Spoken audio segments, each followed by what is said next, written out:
後來繼續來看立法院外交國防委員會邀請到國防部長顧立雄進行報告，而且來備詢。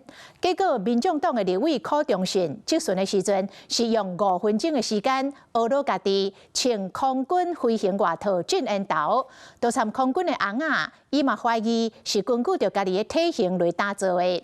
民進黨甲批評講，讓這個專案報告的質詢失去着焦點。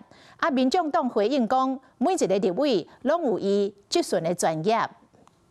我今天穿這件飛行夾克，特別帥氣，對不對？徛婷婷手臂身軀頂穿的這件袖襪，民眾黨立委柯忠信真驕傲，佮提出典藏的相片，翠笑白笑。經國號戰機，我駛入駕駛艙，接到我那裡的都非常的羨慕我們空軍全保會委員才能夠被允許上去拍照。配合幹部的會面，點出經過核戰機加速艙的相片，不過已經講5分鐘啊。邊啊，國防部長顧立雄真無奈，目頭殼乾，唔知柯忠信重點到底是啥？是空軍前總司令劉桂麗他們當時所做。那我們空軍健兒呢？沒有這麼胖的。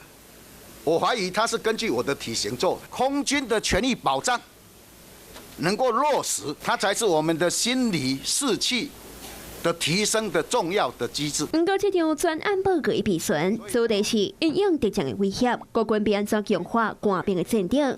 民進黨口說講，根本是家己保較袂操操。